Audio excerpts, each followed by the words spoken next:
Hey Bway Zone, we're back for part 2 of the Wicked Costume Shop tour. Let's check it out. Popular, I'll help you be popular. You'll hang with the right cohorts. You'll be good at sports. Know the slang you've got to know. So let's start, cause you've got an awfully long way to go. People never understand until they get up close the level of workmanship that goes into these clothes. They are essentially like runway couture garments. Every single one is custom made. There's a ton of handwork and thousands of hours of work that goes into every single one of these by stitchers and first hands and stuff. Let's start with alpha. This is, people are always like, where do you get the fabric? There isn't one fabric here. We make this fabric. This is actually something like 14 or 15 different velvets that are cut out into little pieces.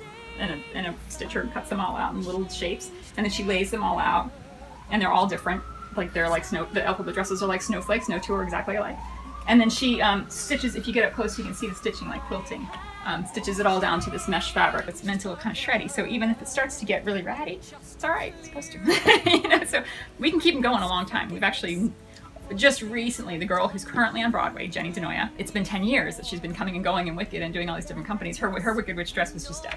Hers is the first one that's ever worn out. But it took her 10 years and 6 companies to do it. Susan's concept for these two were that Elphaba was of the earth. She wanted her to look like she grew out of like out of a cave, like stalactites and stalagmites and mineral deposits and stuff. And that's why, you can see all these little bits of sparkle, and that's what all this is meant to be. She's supposed to look like, she grew up out of the earth. And Glendy was meant to look like she came down from the sky. So that's sort of the concept of the two of them. Who can say if I've been changed for the better? I do believe I have been changed for the better. This is Glenda's bubble dress. It's got a lot of substructure in there to keep the skirt puffy.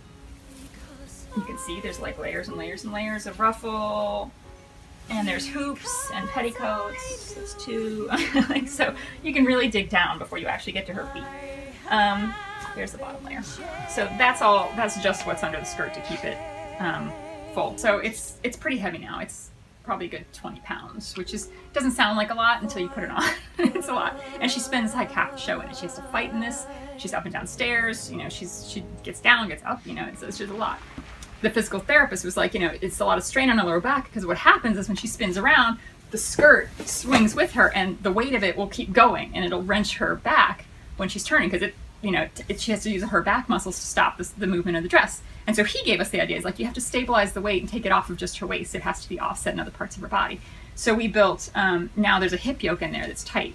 That's laced, that she's laced into under the dress, that offsets some of the weight, so it's not just hanging from her waist. It's like offset here. We run straps through the bodice, so some of it hangs from her rib cage too. So it's a way of redistributing the weight of the dress through her whole thing. We worked with physical therapists to figure out how to do that. Hey, it's us. We just finished the Wicked tour. We just got these nice Wicked sunglasses. Yeah, we want to thank Wicked and the Audience Awards for giving us this great opportunity.